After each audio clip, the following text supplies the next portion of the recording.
سيئات أعمالنا من يهده الله فلا مضل له ومن يضلله فلا هادي له وأشهد أن لا إله إلا الله وحده لا شريك له وأشهد أن محمدا عبده ورسوله أرسله بالحق بشيرا ونذيرا وداعيا إلى الله بإذنه وسراجا منيرا أما بعد فإن خير الحديث كتاب الله وخير الهدي هدي محمد صلى الله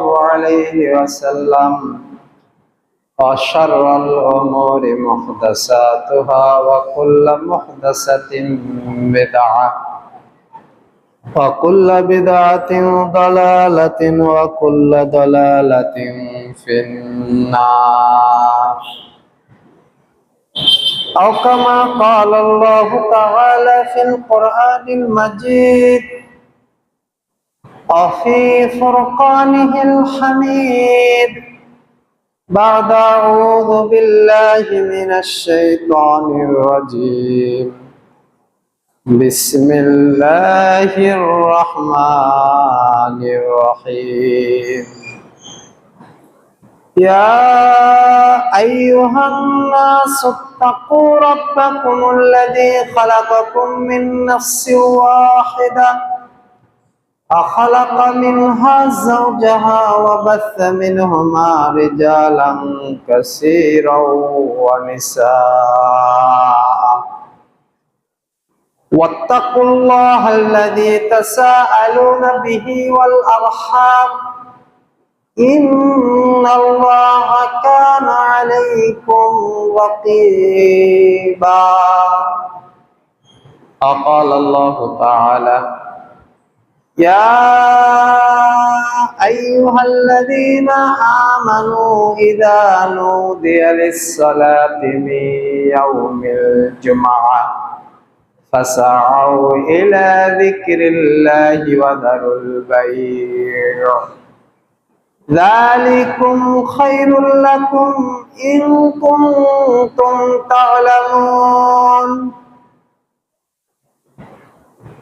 عن عثمان بن عفان رضي الله تعالى عنه قال قال رسول الله صلى الله عليه وسلم من بنى لله مسجدا بنى الله له بيتا في الجنة ومثل بيتا في الجنة رواه مسلم وابن ماجه سندا صحيح আলহামদুলিল্লাহ যাবতীয় প্রশংসা গুণগান সিফত সানা সিজদা শুকরিয়া সেই মহামহিয়ান গরিয়ান আল্লাহ সুবহানাহু ওয়া তাআলার দরবারে যে আল্লাহ সুবহানাহু ওয়া তাআলা একটি সপ্তাহ পরে জুমা মসজিদে এসে 2 রাকাত সালাত আদায় করার তৌফিক দান করলেন সে রব্বে কারীমের দরগাহে শুকরিয়া জ্ঞাপন করে বলি আলহামদুলিল্লাহ। সালাত এবং তাসলিম শান্তি বর্ষিত হোক নবী মুহাম্মদুর রাসূলুল্লাহ সাল্লাল্লাহু আলাইহি ওয়াসাল্লামের প্রতি যার দেখানো পথ এবং পদ্ধতির মধ্যে রয়েছে মানব জাতির জন্য ইহকালীন সফলতা এবং পরকালীন মুক্তি। সে নবীর উপরে দরুদ সালাম শান্তির বারিধারা বর্ষিত হোক সাল্লাল্লাহু আলা নবিয়ানা মুহাম্মদ ওয়া আলা আলিহি ওয়া আসহাবিহি আজমাইন। সম্মানিত দ্বীনি মুসলিম ভাই, জবানিকার আড়ালে মা এবং ভগ্নীগণ, আজকের জুমার আলোচনার শিরোনাম জান্নাত লাভের কিছু আমল। জান্নাত লাভের গুরুত্বপূর্ণ কয়েকটি আমলের কথা বলে শেষ করব। আমা তৌফিক ইল্লা বিল্লাহ, আলাইহি তাওয়াক্কালতু ওয়া ইলাইহিল ইউনীব। আল্লাহুম্মা আমিন।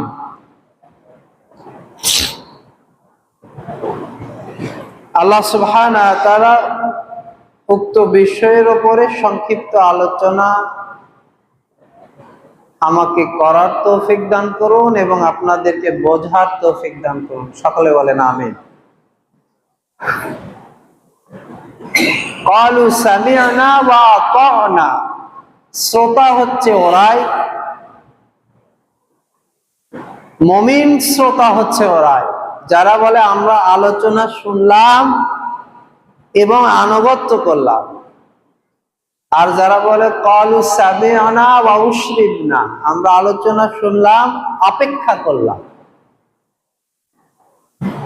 ওরা ভালো শ্রোতা নয়। তাহলে শ্রোতা হতে হবে যে আলোচনা শুনে মানার প্রচেষ্টা রাখতে হবে ভিতরে।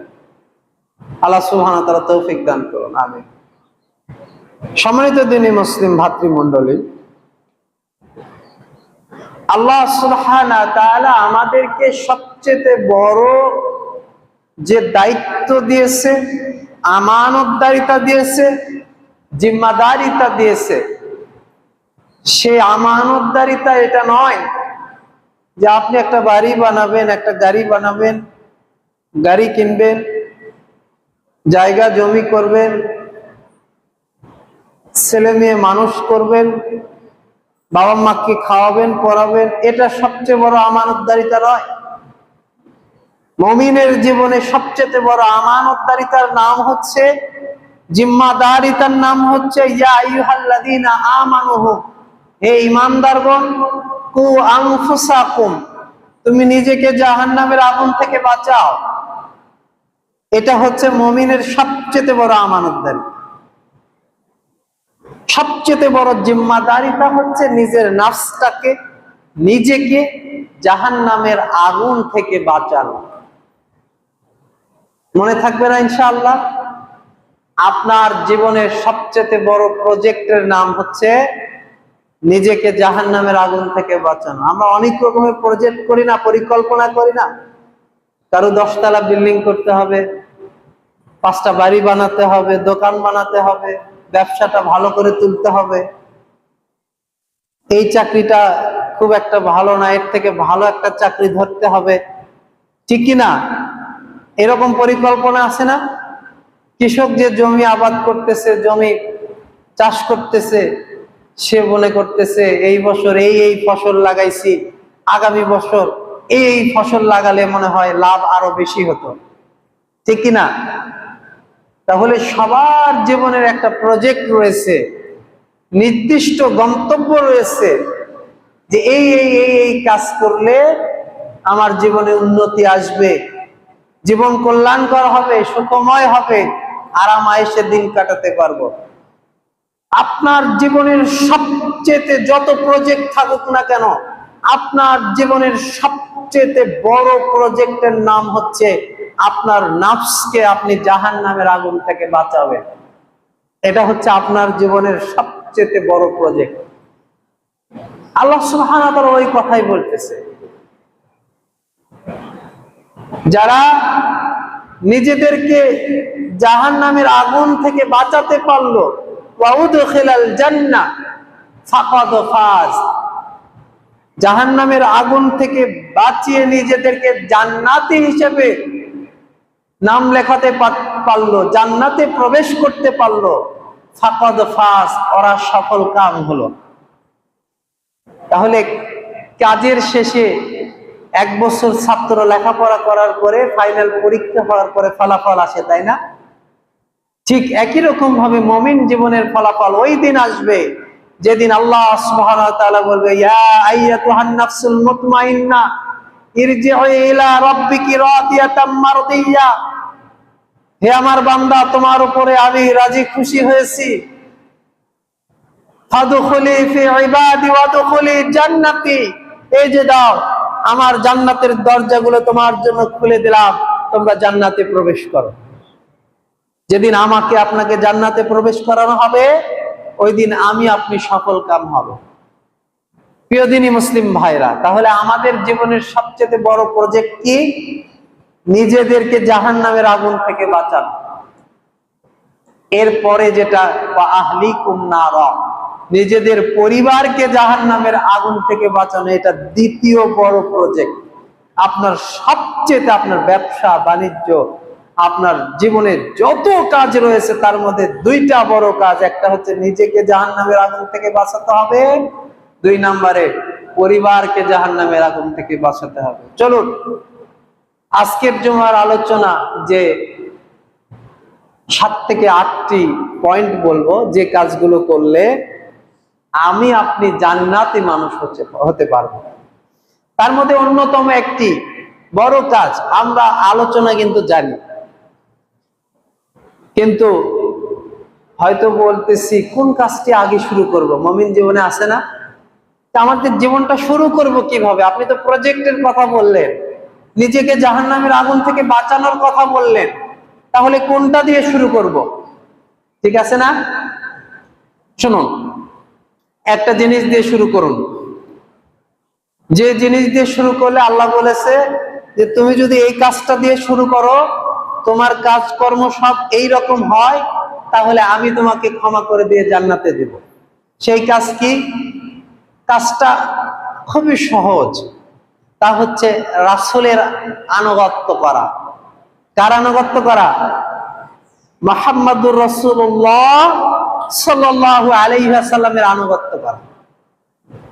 খাওয়ার সময় তার সুন্নাত ফলো করবেন, ঘুমানোর সময় তার সুন্নাত ফলো করবেন, নামাজের সময় তার সুন্নাত ফলো করবেন, ব্যবসার সময় তার সুন্নাত ফলো করবেন, জমি চাষের সময় তার সুন্নাত ফলো করবেন। জীবনের প্রতিটি কাজ মুহাম্মদ সাল্লাল্লাহু আলাইহি ওয়াসাল্লামের মতো করে করবেন। তিনি যেরকম বলেছে ওই রকম করার চেষ্টা করবেন। মহান আল্লাহ সুবহানাহু ওয়া তাআলা বলেন, কুল ইন কুনতুম তুহিব্বুনাল্লাহ ফাত্তাবিউনি ইউহিব্বুকুমুল্লাহ। হে মানুষ, তোমরা যদি আল্লাহর প্রিয় বান্দা হতে চাও, আল্লাহর ভালোবাসা পেতে চাও, তাহলে আমার নবীর অনুসরণ করো। ইউহিব্বুকুমুল্লাহ, তারা আল্লাহ তোমাদেরকে ভালোবাসবে। ওয়া ইয়াগফির লাকুম যুনুবাকুম, আল্লাহ তোমাদের গুনাহ ক্ষমা করে দিবে। আল্লাহু গফুরুর রহিম, আর তিনি তো ক্ষমাশীল। তাহলে আমাদেরকে জাহান্নামের আগুন থেকে বাঁচানোর একটি বড় রাস্তা, তা হচ্ছে মুহাম্মদ সাল্লাল্লাহু আলাইহি ওয়াসাল্লামের আনুগত্য করতে হবে। যদি কোনো ব্যক্তি জীবদ্দশায় নবী মুহাম্মদ সাল্লাল্লাহু আলাইহি ওয়াসাল্লামের ইতাআত সুন্নাহর পাবন্দী হতে পারে, অনুসারী হতে পারে, তাহলে কবর তার জন্য সুখময় হবে। ইয়াউমাল কিয়ামতের দিনে মুহাম্মদ সাল্লাল্লাহু আলাইহি ওয়াসাল্লাম হাউজে কাউসারের পানি তাকে পান করাবে, যেই পানি একবার পান করলে 50,000 বছর আর পানি পিপাসা লাগবে না। সেই বিপদের দিনে আপনি মুহাম্মদ সাল্লাল্লাহু আলাইহি ওয়াসাল্লামের অনুসারী হবেন, মুহাম্মদ সাল্লাল্লাহু আলাইহি ওয়াসাল্লামের হাত থেকে পানি পান করবেন। আর কি হবে? মুহাম্মদ সাল্লাল্লাহু আলাইহি ওয়াসাল্লাম শাফাআত লাহু ইয়াউমাল কিয়ামা, ওই দিন আপনার জন্য কিয়ামতের দিনে আল্লাহর কাছে সুপারিশ করবে। প্রিয় দিনী মুসলিম ভাইরা, প্রিয় দিনী বোনেরা, আমি আপনি যদি মুহাম্মদ সাল্লাল্লাহু আলাইহি ওয়াসাল্লামের ইত্তেবা অনুসরণ করতে পারি প্রতিটি ক্ষেত্রে, তাহলে মুহাম্মদ সাল্লাল্লাহু আলাইহি ওয়াসাল্লাম আমাদের জন্য শাফায়াতকারী হবে। সেই দিন কিয়ামতের দিনে আমাদের জন্য সুপারিশ করে তিনি আমাদেরকে জান্নাত নিয়ে দিবেন, তাই না? প্রিয় দিনী মুসলিম ভাইরা, করতে পারবো না ইনশাআল্লাহ? এখন আমি আর আপনি এই আলোচনার প্রয়োজন নেই যে ইত্তেবা কিভাবে করতে হয়।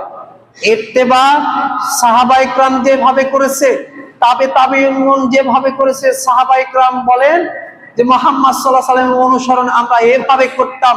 তিনি যখন মরুভূমির বালির মধ্যে হাঁটতো, বালিতে তার পায়ের যে জুতার যে ছাপ পড়তো, আমরা পরে যখন তার পিছনে পিছনে হাঁটতাম, ওই জুতাগুলোর মধ্যে, ওই ছাপের মধ্যে পা ফেলাতাম, যে তার মতো করে হাঁটার চেষ্টা করতাম। সুবহানাল্লাহ।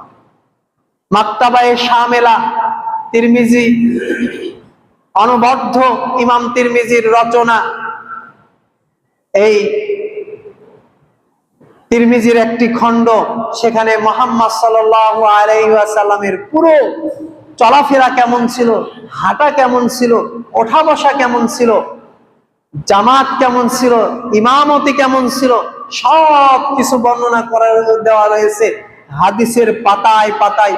মুহাম্মদ সাল্লাল্লাহু আলাইহি ওয়াসাল্লাম কিভাবে খেতেন, কিভাবে ঘুমাতেন, কিভাবে উঠতেন, কিভাবে বসতেন, কিভাবে চলাফেরা করতেন, বাজারে গেলে কোন সুন্নাত গুলো পালন করতেন, উপত্যকায় গেলে উপরে ওঠার সময় কোন সুন্নাত পালন করতেন, নিচে নামার সময় কোন সুন্নাত পালন করতেন, আছে না? আছে কিনা? আপনারা সব জানেন। মুহাম্মদ সাল্লাল্লাহু আলাইহি ওয়াসাল্লাম উঁচু জায়গার উপরে উঠলে আল্লাহু আকবার বলতেন, নিচুতে নামার সময় সুবহানাল্লাহ বলতেন, তিনি হাঁটার সময় সামনের দিকে হেলে হাঁটতেন, তিনি ধীরে ধীরে হাঁটতেন না মহিলা মানুষের মতো। মহিলা মানুষ যেরকম ধীরে ধীরে হাঁটে, মুহাম্মদ সাল্লাল্লাহু আলাইহি ওয়াসাল্লাম এমন ভাবে হাঁটতো যে তার হাঁটা সাহাবায়ে কেরাম বলতেছে তিনি যেন এমন ভাবে হাঁটতেন যে উঁচু ঢালু থেকে নিচুর দিকে নামলে যেরকম জোরে হাঁটেন, মানুষকে একটা গতি নিয়ে হাঁটতে হয়, ওই রকম গতিতে মুহাম্মদ সাল্লাল্লাহু আলাইহি ওয়াসাল্লাম হাঁটতেন। বলতেছিলাম এই মুহাম্মদ সাল্লাল্লাহু আলাইহি ওয়াসাল্লাম কি করতেন এই আলোচনা করতে গেলে এক খুতবা লাগবে। অতএব আপনার জীবনের লক্ষ্য উদ্দেশ্য এটা হবে যে আমি মুহাম্মদ সাল্লাল্লাহু আলাইহি ওয়াসাল্লামের পরিপূর্ণ অনুসারী হব ইনশাআল্লাহ। মুহাম্মদ সাল্লাল্লাহু আলাইহি ওয়াসাল্লাম খাবার খেতেন 3 আঙ্গুল দিয়ে, তিনি খাবার খেতেন প্লেটের সামনের দিক থেকে, তিনি একবারে পেট পূর্ণ করে কখনো খেতেন না। মুহাম্মদ সাল্লাল্লাহু আলাইহি ওয়াসাল্লাম সিয়াম থাকতেন সোমবার বৃহস্পতিবারের দিনে। মুহাম্মদ সাল্লাল্লাহু আলাইহি ওয়াসাল্লাম মাসের আইয়ামে বীজের 13, 14, 15 তারিখে সিয়াম থাকতেন। এই যে মুহাম্মদ সাল্লাল্লাহু আলাইহি ওয়াসাল্লামের দৈনন্দিন এবং সাপ্তাহিক এবং মাসিক যে ইবাদত বন্দেগী, এই সব কিছু একজন মুসলিমের মধ্যে থাকবে। 2 নম্বরে আল্লাহ নবী সাল্লাল্লাহু আলাইহি ওয়াসাল্লাম বললেন মুমিন জান্নাতে যাওয়ার বড় একটি রাস্তা হচ্ছে মসজিদ নির্মাণ করা, মসজিদের সংস্কার করা, মসজিদের কাজে আঞ্জাম দেওয়া, মসজিদের ইমাম কিভাবে চলবে সেই ব্যবস্থা করে দেওয়া, মসজিদের মুয়াজ্জিন কিভাবে চলবে সেই ব্যবস্থা করে দেওয়া। অর্থাৎ একটা মসজিদ নির্মাণ থেকে শুরু করে মসজিদ দেখভাল পর্যন্ত এই সমস্ত দায়িত্ব যারা নিবে তারা জান্নাতে যাবে। সহিহ বুখারীর 470 নম্বর হাদিস, ওসমান বিন আফফান রাদিয়াল্লাহু তাআলা আনহু বলেন নবী মুহাম্মদ সাল্লাল্লাহু আলাইহি ওয়াসাল্লাম বলেছেন মান বানা লিল্লাহি মসজিদান, কোন ব্যক্তি যদি মসজিদ নির্মাণ করে, বানাল্লাহু লাহু বাইতান ফিল জান্নাহ, আল্লাহ সুবহানাহু ওয়া তাআলা জান্নাতের মধ্যে তার জন্য একটি বালাখানা তৈরি করে রাখবেন। আপনি মসজিদ নির্মাণ করবেন, আল্লাহ আপনার জন্য জান্নাতে বালাখানা রাখবেন। আপনি মসজিদ পরিষ্কার করবেন, আল্লাহ আপনার জন্য জান্নাতের মেহমানদারির ব্যবস্থা করে দিবে। আপনি মসজিদে এসে বসে থাকবেন, আল্লাহ জান্নাতের মধ্যে আপনার জন্য মেহমানদারির ব্যবস্থা করে দেবে। মানে মসজিদ একটি ব্যতিক্রম জান্নাতে যাওয়ার মাধ্যম। দুনিয়াতে যত মাধ্যম রয়েছে মুমিন জান্নাতে যাওয়ার, তার মধ্যে অন্যতম একটি মাধ্যমের নাম হচ্ছে মসজিদ। এই মসজিদে আপনাকে আগে আগে আসতে হবে, বের হতে হবে পরে পরে। অনেকের আমাদের অভ্যাস আছে মসজিদে আসলে অস্থিরতা। এর কারণ কি জানেন? অন্তরে নিফাকি রয়েছে। যাদের মধ্যে মসজিদে আসলে অস্থিরতা কাজ করে, মনে হয় তাড়াতাড়ি মসজিদ থেকে বের হয়ে যায়, তারা আজকে এই জুমা থেকে মনে রাখবেন আপনার ভেতরে কপটতা রয়েছে, নিফাকি রয়েছে, দ্বিমুখ নীতি রয়েছে। মাঝে মাঝে মুমিন হন, মাঝে মাঝে মুনাফিকি করেন। এই নিফাকির কারণে মসজিদে আপনি টিকে থাকতে পারেন না। প্রিয় দিনী মুসলিম ভাইরা, মসজিদ হচ্ছে রহমতের জায়গা। আল্লাহুম্মা ইফতাহ লি আবওয়াবা রাহমাতি, মসজিদে যখন ঢুকেছেন রহমতের দরজাগুলো খুলে দেওয়া হয়েছে, শুধু রহমত আর রহমত। অতএব মসজিদে যখন আসবেন আদবের সাথে আসবেন। মসজিদে সবসময় একটা বাতি দেওয়ার চেষ্টা করবেন, একটা ফ্যান দেওয়ার চেষ্টা করবেন, একটা পাপোশ দেওয়ার চেষ্টা করবেন। মসজিদে আসবেন, মসজিদটা বালু হয়ে রয়েছে, মুয়াজ্জিমকে হুকুম করার দরকার নেই, মুয়াজ্জিমকে দায়িত্ব আগেই দেওয়া হয়েছে। আপনি নিজে ঝাড়ুটা হাতে নিয়ে মসজিদটা ঝাড়ু দিবেন, পারবেন না? এটা জান্নাতে যাওয়ার কাজ। মানে মসজিদের কাজ করা জান্নাতে যাওয়ার কাজ। করতে পারবেন তো ইনশাআল্লাহ? মসজিদের যাবতীয় কাজ নিজের জিম্মাদারিতার মধ্যে নেবে। যারা মসজিদের কমিটির মধ্যে রয়েছে তাদের 5টি আখলাক থাকতে হবে। সূরা তাওবা আয়াত নাম্বার 18, 17, 18, ইন্নামা ইয়ামুরু মাসাজিদাল্লাহ, আল্লাহ বলেন আমার মসজিদ তারাই আবাদ করবে মান আমানা বিল্লাহ, যারা আমার ব্যাপারে অত্যন্ত বড় ঈমানদার ব্যক্তি। যারা আল্লাহর ব্যাপারে ঈমানের দৃঢ়তা রয়েছে তারা আমার মসজিদ আবাদ করবে, তারা আমার মসজিদের দায়িত্বশীল হবে। ওয়াল ইয়াউমিল আখির, এবং পরকালে দৃঢ় বিশ্বাসী। আকামুস সালাত, পাঁচ ওয়াক্ত সালাত জামাতে আদায়কারী, ইকামতের সাথে পাঁচ ওয়াক্ত সালাত জামাতে আদায়কারী, এরা হবে আমার মসজিদের জিম্মাদার। যাকাত, যাকাত প্রদানকারী, মানে দানবীর মানুষেরা মসজিদের দায়িত্বশীল হবে। যারা মসজিদের দান করবে, মসজিদের যাবতীয় ভালো মন্দ বিষয়গুলো খেয়াল রাখবে, দানবীর মানুষেরা আমার মসজিদের দায়িত্বশীল হবে। ওয়ালাম ইয়াখশা ইল্লাল্লাহ, মসজিদের দাওয়াতি কাজের ব্যাপারে, দ্বীনের ব্যাপারে কোন বাতিলকে, কোন চোখ রাঙানিকে কখনো তারা ভয় করবে না, কেবলমাত্র আল্লাহকে ভয় করবে। এই পাঁচটি বৈশিষ্ট্য হবে যারা মসজিদ আবাদ করবে। আবার খেয়াল করুন, এক নাম্বার কি বলেছি? যারা আল্লাহতে বিশ্বাসী। দুই নাম্বার পরকালে দৃঢ় বিশ্বাসী। তিন নাম্বার সালাত আদায়কারী, পাঁচ ওয়াক্ত সালাত যথাযথভাবে যারা আদায়কারী তারা মসজিদের জিম্মাদার হবে। তিন নাম্বার, চার নাম্বার যাকাত প্রদানকারী। পাঁচ নাম্বার ওয়ালাম ইয়াখশা ইল্লাল্লাহ, লাম তাকিদ আর নুন তাকিদ কোরআনে যেখানেই ব্যবহার করা হয়েছে এর অর্থ হচ্ছে কেবলমাত্র, শুধুমাত্র আল্লাহকেই ভয় করে যারা, তারাই আমার মসজিদের দায়িত্বশীল হবে। প্রিয় দিনী মুসলিম ভাইরা, বলতেছিলাম পৃথিবীর মধ্যে যেখানে পাখির বাসার সমান মসজিদ তৈরি করেছে, এই ছোট্ট পাখির বাসার মসজিদের বিনিময়ে আল্লাহ তাকে জান্নাত দেবে। মসজিদে আপনি সামর্থ্য অনুযায়ী দান করুন। আপনি বড় কিছু করতে পারেননি, মসজিদের একটা ইট দিয়েছে না, একটা ইট 10 টাকাতে একটা ইট কিনে নিয়ে এসে মসজিদে দান করেছেন, এই যে আপনার হালাল কষ্টার্জিত অর্থ থেকে দান করেছেন, এই একটি ইটের বিনিময়ে আল্লাহ আপনাকে জান্নাত দেবেন। মসজিদ বড় ব্যতিক্রম জান্নাত পাওয়ার জায়গা। এজন্য মসজিদে সবসময় দানের হাতকে প্রসারিত করবেন। মসজিদ চলতে সমস্যা হবে, মানে মসজিদ চলতে যেন সমস্যা না হয়। শুধু এই মসজিদ নয়, পুরো পৃথিবীর সমস্ত মসজিদের জিম্মাদারিরা মুমিনরা নিজের কাঁধে তুলে নিবে। পরিবারকে চালানো যেরকম জিম্মাদারি, ছেলে মেয়েকে খাওয়ানো যেরকম জিম্মাদারি, ঠিক একই রকম ভাবে মসজিদ চালানো জিম্মাদারি। ইসলামী রাষ্ট্রে খলিফা এই জিম্মাদারিটা তুলে নেবে। আর যে সকল রাষ্ট্র অন ইসলামিক বা সেকুলার, সেই সকল রাষ্ট্রগুলোর এই সকল মুসল্লিরা তারা জিম্মাদারিটা তুলে নেবে। বলতেছিলাম মসজিদ আপনার জান্নাতে যাওয়ার একটা মাধ্যম। এরপরে কি? মসজিদের ইবাদত। মসজিদের ইবাদতের মধ্যে অন্যতম ইবাদত হচ্ছে 2 রাকাত সালাত আদায় করা। মসজিদে যখনই ঢুকবেন 2 রাকাত সালাত আদায় করে বসে যাবেন। এই ইবাদত যদি জীবদ্দশায় করতে পারেন তাহলে এই 2 রাকাত সালাত আপনার জান্নাতে যাওয়ার ওসিলা হবে। বেলাল রাদিয়াল্লাহু তাআলা আনহু মসজিদে যখনই ঢুকতেন 2 রাকাত সালাত আদায় করতেন, ওযু যখনই করতেন 2 রাকাত সালাত আদায় করতেন। সহিহ মুসলিম 576 নম্বর হাদিস, সহিহ মুসলিম 476 নম্বর, দুইটি হাদিস বর্ণিত হয়েছে। যে 576 নম্বর যে হাদিস সহিহ মুসলিম, আবু হুরায়রা রাদিয়াল্লাহু তাআলা থেকে তিনি বলেন রাসূল সাল্লাল্লাহু আলাইহি ওয়াসাল্লাম বলেছেন, কোন ব্যক্তি যদি সুন্দর করে ওযু করে 2 রাকাত সালাত একাগ্রতার সাথে পড়ে, একেবারে মনকে নামাজের দিকে লাগিয়ে দিয়ে এভাবে একাগ্রতার সাথে পড়ে, তাহলে ওয়াজাবাত লাহুমুল জান্নাহ, এই 2 রাকাত সালাতের বিনিময়ে আল্লাহ তার উপরে জান্নাতকে ওয়াজিব করে দেবেন। কি করতে হবে বলেন তো?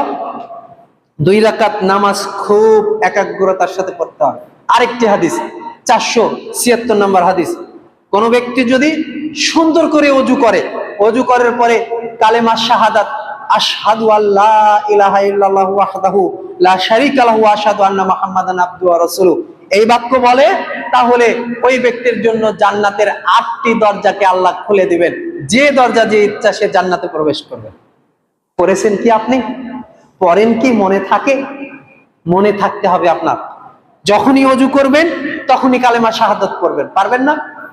যদি এখনো না শিখে থাকেন তাহলে আজকে আসরের পরে এসে ইমাম সাহেবকে বলবেন যে আপনি 5 বার আমাকে বলে দিবেন কালেমা শাহাদাত, আমি শিখে নিব। আপনি এখনো কালেমা শাহাদাত শিখতে পারেননি মুরব্বী, এটা আপনার ব্যর্থতা। আপনাকে কালেমা শাহাদাত শিখতে হবে, যে কোনো মূল্যে শিখতে হবে, শিখতেই হবে, অজু শেষে এটা পড়তেই হবে। এমন কোন হাদিস নেই যে কাজ করলে যে একজন পুরুষ জান্নাতের যে কোনো দরজা দিয়ে ঢুকতে পারে। নারীর জন্য এই হাদিস আছে। নারীর জন্য আমি কি বলেছি? নারীর জন্য মুহাম্মদ সাল্লাল্লাহু আলাইহি ওয়াসাল্লাম বলেছে, আমি বলিনি।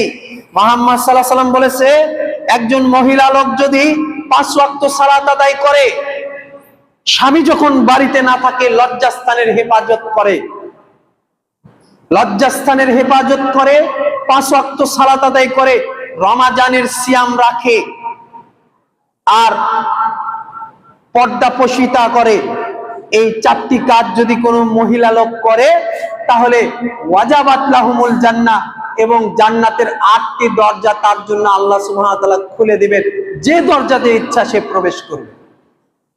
1 নাম্বার কি বলেছি? লজ্জাস্থানের হেফাজত করতে হবে, প্রিয় দিন বোন। 2 নাম্বার স্বামীর আনুগত্য করতে হবে। 3 নাম্বার 5 ওয়াক্ত সালাত আদায় করতে হবে যথাসময়ে, দেরি করে না। দেরি করে সালাত আদায় করা মুনাফিকের লক্ষণ। মাঝখানে একটা হাদিস, আল্লাহ নবী সাল্লাল্লাহু আলাইহি ওয়াসাল্লাম বলেন, তোমাদেরকে জান্নাত দেওয়া হবে যদি 2টি কাজ তোমরা করতে পারো। 2টি শীতল সময়ে যদি তোমরা ইবাদত করতে পারো। একটি শীতল সময় হচ্ছে ফজরের সময়, যত গরমের দিনই হোক দেখবেন ফজরের সময়ের আবহাওয়া শীতল, তাই না? আরেকটি শীতল সময় হচ্ছে ঈশার সময়। এই 2টি শীতল সময় যদি ইবাদত করতে পারো তাহলে আল্লাহ সুবহানাহু ওয়া তাআলা তোমাদের উপরে জান্নাতকে ওয়াজিব করে দেবেন। কোন 2টি সালাত পড়তে হবে বলেন তো? 5 ওয়াক্ত সালাত তো পড়তেই হবে, আমানতদারিতার সাথে, জিম্মাদারিতার সাথে ফজর এবং ইশারের সালাত পড়তে হবে।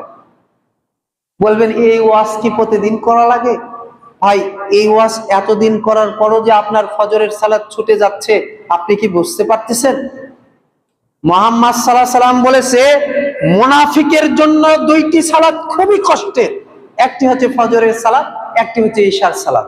তা আপনি বলেন যে আজকে আপনার ফজরের সালাত ছুটে গেছে, তা আপনি নিজেকে মুমিন দাবি করেন?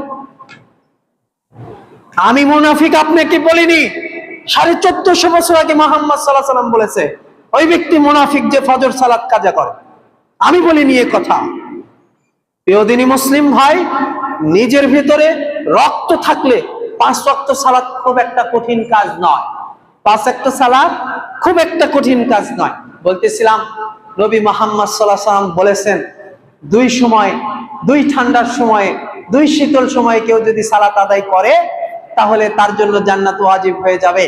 একটি হচ্ছে ফজরের সালাত, একটি হচ্ছে ইশার সালাত। বলতেছিলাম, প্রিয় দিনী বোন, 4টি কাজ যদি করেন আপনি, জান্নাতের 8টি দরজা কিয়ামতের মাঠে দেখবেন। জান্নাতের 8টি দরজা খোলা, ফেরেশতারা আপনাকে আহলান সাহলান ক্বালু সালামান সালামা, শুধু আপনাকে সম্বোধন করতেছে, আপনাকে স্বাগতম জানাচ্ছে জান্নাতে আসার জন্য। 4টি কাজ যদি করেন, এটা মহিলাদের জন্য। পুরুষদের জন্য কি? মহিলা পুরুষ উভয়ের জন্য যদি আপনি ওযু শেষে কালেমা শাহাদাত পড়েন তাহলে জান্নাতের 8টি দরজা আপনার জন্য খোলা। মনে থাকবে না ইনশাআল্লাহ? আরেকটি আমল, জোহরের আগে 4, জোহরের পরে 4, এই 8 রাকাত সালাত যদি আপনি পড়তে পারেন। আবু দাউদ 1269 নম্বর হাদিস। মুহাম্মদ সাল্লাল্লাহু আলাইহি ওয়াসাল্লাম আবু দারদা রাদিয়াল্লাহু তাআলা থেকে বর্ণিত, তিনি বলেন, কোন ব্যক্তি যদি জোহরের আগে 4 রাকাত, জোহরের পরে 4 রাকাত, 4 রাকাত সালাত 2 করে পড়তে পারেন আপনি। জোহরের পরের 4 রাকাত 2 রাকাত 2 রাকাত করে পড়বেন, আর জোহরের আগের 4 রাকাত একেবারে 4 রাকাত একসাথে পড়বেন। এই 8 রাকাত সালাত যদি কোনো ব্যক্তি পড়তে পারে, ওয়াজাবাত লাহুমুল জান্নাহ, এই 8 রাকাত সালাতের বিনিময়ে আল্লাহর জান্নাত তার উপরে ওয়াজিব হয়ে যাবে। কয় রাকাত বলেন তো? 8 রাকাত সালাত। আমি তো বহুদিন আপনাকে বলেছি যে জুমার আগে 2 রাকাত দুখুলুল মসজিদ রয়েছে, জুমার আগে কোনো কবলাল জুমা নেই। জুমার আগে কোনো কবলাল জুমার সালাত নেই, তবে হ্যাঁ জুমার পরে 6 রাকাত সালাত হাদিস দ্বারা সাব্যস্ত। 2 রাকাত সুন্নাত, 4 রাকাত সুন্নাত। এই 2 আর 4 রাকাত যদি আপনি বাড়িতে যেয়ে পড়েন তাহলে শুধুমাত্র 2 রাকাত পড়লেই হবে। কথা বুঝাতে পারিনি? আপনি যদি জুমার পরের এই 6 রাকাতের সালাতের জাকাত বাড়িতে যে 2 রাকাত পড়েন তাহলে এই 6 রাকাতের নেকি আপনি পেয়ে যাবেন। কিন্তু প্রশ্ন হচ্ছে আপনি বাড়িতে যে কি 2 রাকাত পড়েন না। অন্তত পক্ষে মসজিদে আপনি 2 রাকাত অথবা 4 রাকাত 6 রাকাত নামাজ পড়ে যান। 6 রাকাত না পড়লে 4 রাকাত পড়ে যান। 4 রাকাতও না পড়লে 2 রাকাত পড়ে যান। হাদিসে 2 রাকাত সালাতের কথা আছে। আপনি যে জুমার পরে, জুমার আগে পড়লেন না, জুমার পরে পড়লেন না, শুধু জুমার 2 রাকাত পড়ে চলে গেলেন, এটা কি ইত্তেবা হলো? শুনেন, নিয়মিত যদি কেউ আপনার সুন্নাতে মুআক্কাদা যেগুলা গুরুত্বপূর্ণ সুন্নাত, যেমন জুমার এই যে পরের 4 রাকাত 6 রাকাত নামাজ গুরুত্বপূর্ণ, ফজরের আগে 2 রাকাত সুন্নাত গুরুত্বপূর্ণ, মাগরিবের পরে 2 রাকাত সুন্নাত গুরুত্বপূর্ণ, নিয়মিত কেউ যদি এই সুন্নাতে মুআক্কাদা ছেড়ে দেয় তাহলে সে গুনাহগার হবে। সৌদি আরবের বিদ্বানগণ বলতেছে নিয়মিত সুন্নাতে মুআক্কাদা অর্থাৎ এই সকল গুরুত্বপূর্ণ সুন্নাতকে অবহেলা করা গুনার কাজ। তাহলে আপনি যে এই যে আজকে জুমা পড়তেছেন, আপনার বয়স যদি 20 হয়ে থাকে, 10 বছর থেকে নামাজ ফরজ হয়েছে, 10 বছর যাবত জুমা পড়ে সালাম ফিরে আপনি উঠে চলে যাচ্ছেন, কি মনে করেন সওয়াব হাসিল হচ্ছে? আপনি এই সুন্নাতে মুআক্কাদা ছেড়ে দিলে, নিয়মিত ছেড়ে দিলে গুনাহগার হবেন।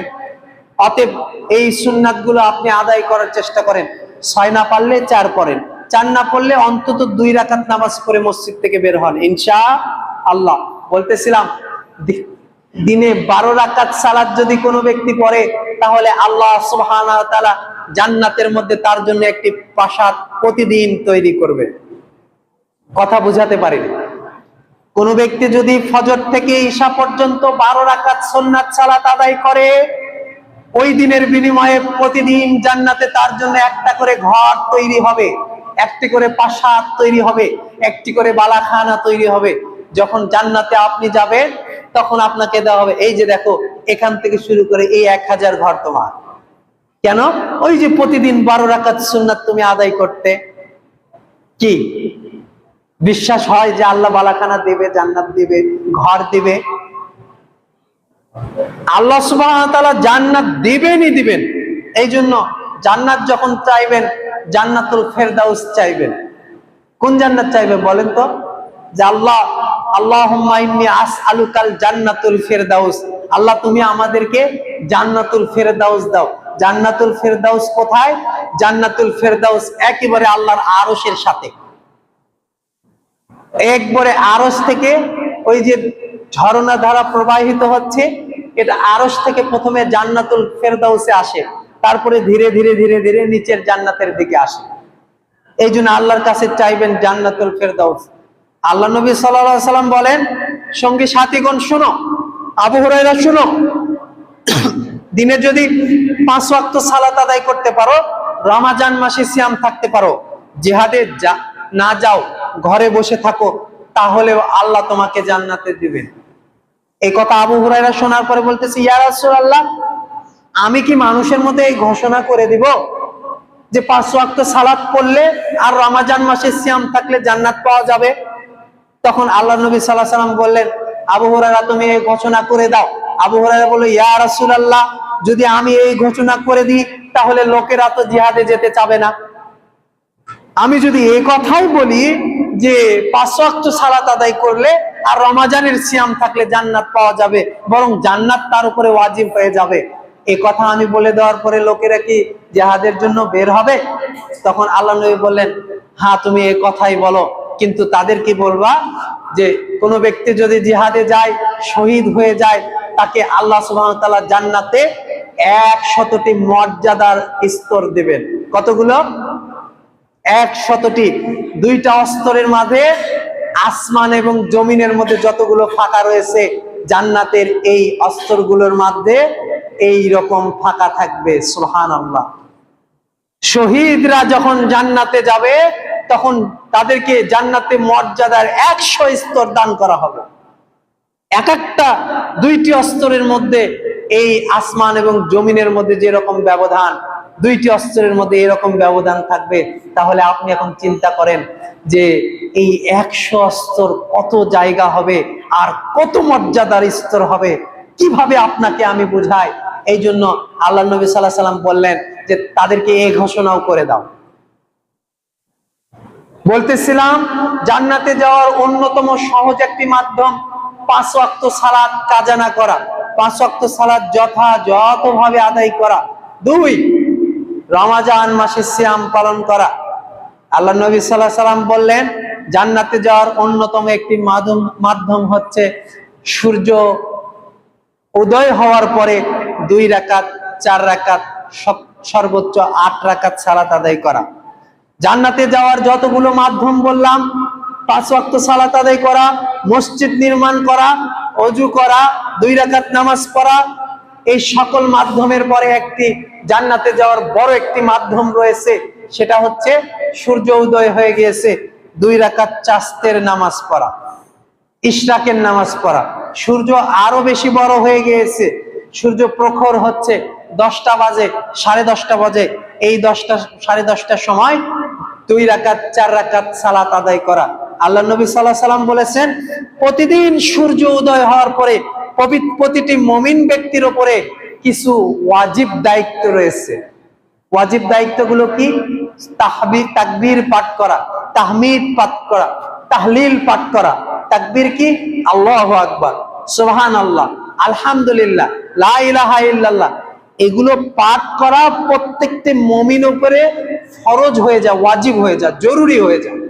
কেন? এই যে আল্লাহ সুবহানাহু ওয়া তাআলা আপনাকে নতুন একটা সূর্য, একটা দিন নিয়ামত হিসেবে আপনার হায়াত দিলেন, শুকরিয়া জ্ঞাপন করবেন না? আলহামদুলিল্লাহ বলবেন না? এত খাবার দিলেন, পোশাক দিলেন, আজকের জন্য আল্লাহ কত নিয়ামতের বরাদ্দ করলেন, এই জন্য কি তার প্রশংসা করবেন না?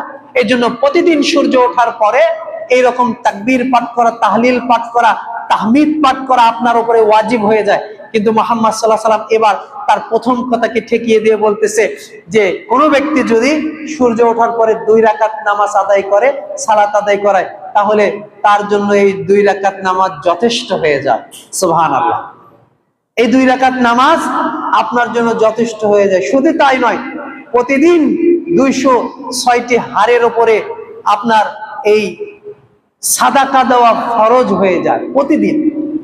কেউ যদি এই 2 রাকাত নামাজ আদায় করে সূর্য ওঠার পরে বা একটু পরে, 10টার সময়, 9টার সময়, তাহলে তার জন্য ওই দিনের জন্য এই সাদাকা দেওয়ার আর প্রয়োজন হবে না। ওই 2 রাকাত নামাজ সাদাকার জন্য যথেষ্ট হয়ে যাবে। শুধু তাই নয়, কেউ যদি নিয়মিত ইশরাকের সালাত, চাস্তের সালাত, সালাতুজ জোহা, আওয়াবিন, এই সালাতগুলো পড়ে, তাহলে এই ব্যক্তি জান্নাত তার জন্য ওয়াজিব হয়ে যায়। সুবহানাল্লাহ। প্রিয় দিনী বোন, হয় কি সময় একটু আপনার? প্রিয় দিনী ভাই, আপনার অফিসে যাওয়ার আগে 2 রাকাত সালাত আদায় করে অফিসে যান। ব্যবসায় যাওয়ার আগে 2 রাকাত সালাত আদায় করে ব্যবসায় যান। 2 রাকাত সালাতই হতে পারে আপনার জান্নাতে যাওয়ার মাধ্যম। এই জন্য আপনাকে খুব গুরুত্বের সাথে বলতেছি, আপনার এই ছোট ছোট আমলগুলো আপনি নিজের মধ্যে ধারণ করুন। আজকের আলোচনার যে বিষয়, নিজেকে জাহান্নামের আগুন থেকে বাঁচানো। নিজেকে জাহান্নামের আগুন থেকে বাঁচানোর অন্যতম একটি মাধ্যম হচ্ছে 5 ওয়াক্ত সালাতের পাশাপাশি এই যে আপনার সালাতুজ জোহা বা ইশরাকের সালাত বা চাস্তের সালাত। চাস্তের সালাত, ইশরাক মানে যদি সূর্য ওঠার 20 মিনিট পরে পড়েন, এটা ইশরাকের সালাত। যদি সূর্য ওঠার 1 থেকে 1.5 ঘন্টা পরে পড়েন, তাহলে চাস্তের সালাত, মানে 8টা, 8:30টার দিকে। যদি আপনি এই সালাতটাই 10টার দিকে পড়েন, 10:30টার দিকে পড়েন, তাহলে এই সালাতকে সালাতুজ জোহা বা আওয়াবিন সালাত বলা হয়।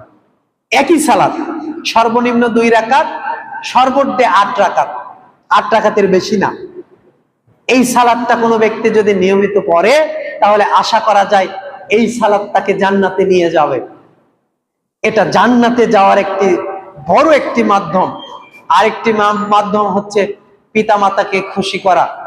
রিদাল্লাহ ওয়া রিদাল ওয়ালিদাইন, সাখাতাল্লাহ ওয়া সাখাতাল ওয়ালিদাইন। যদি পিতামাতা কোনো বান্দার প্রতি, কোনো সন্তানের প্রতি রাজি খুশি হয়ে যায়, তাহলে রিদাল্লাহ, আল্লাহ তার প্রতি রাজি খুশি হয়ে যায়। মানে তার জান্নাতে যাওয়ার মাধ্যম হয়ে যাবে তার পিতামাতা। অতএব পিতামাতা যদি জীবিত থাকে, মায়ের কাছে যে আজকে সন্ধ্যায় রাতে একটু বসবেন, মাকে বলবেন, মা আপনাকে তো অনেক কষ্ট দিয়েছি, অনেক সময় আপনাকে গালি দিয়েছি, জোরে কথা বলেছি, আমার কথায় যদি আপনি কষ্ট পেয়ে থাকেন তাহলে আমি আপনার গর্ভের সন্তান, আমি আপনার কাছে কায়মান বাক্যে ক্ষমা প্রার্থনা করতেছি, আপনি দয়া করে আমাকে ক্ষমা করে দেন। বলতে পারবেন না? লজ্জা লাগবে? লজ্জা করতে হবে না, লজ্জা করলেই বিপদ। আজকে মায়ের কাছে যেয়ে বলবেন যে মা আমাকে ক্ষমা করে দেন। বলবেন মা তো মারা গিয়েছে, মায়ের কবরের কাছে যেয়ে বলবেন, রব্বুল আলামিন আপনি বড় দয়াবান, আপনি বড় রহমান। আমি যখন ছোটবেলায় ছিলাম আমার মা আমাকে খাইয়েছে, পরিয়েছে, আদর যত্ন করেছে। আমার মা এখন অসহায় অবস্থায় কবরে পড়ে রয়েছে, আমার মায়ের কবরকে আলোকিত করে দেন, প্রশস্ত করে দেন, আমার মায়ের কবর থেকে আযাব দূর করে দিন, আমার মাকে জান্নাতি খাবার পরিবেশন করুন, আমার মাকে জান্নাতের পোশাক পরিয়ে দিন, আমার মাকে জান্নাতুল ফেরদাউস নসিব করুন। বলতে পারবেন না? এটা হবে আপনার মায়ের কবরে পাওয়া সবচেয়ে বড় দেওয়া আপনার পক্ষ থেকে। প্রিয় দিনী মুসলিম ভাইরা, বলতেছিলাম পিতামাতার সন্তুষ্ট জান্নাতে যাওয়ার অন্যতম বড় মাধ্যম।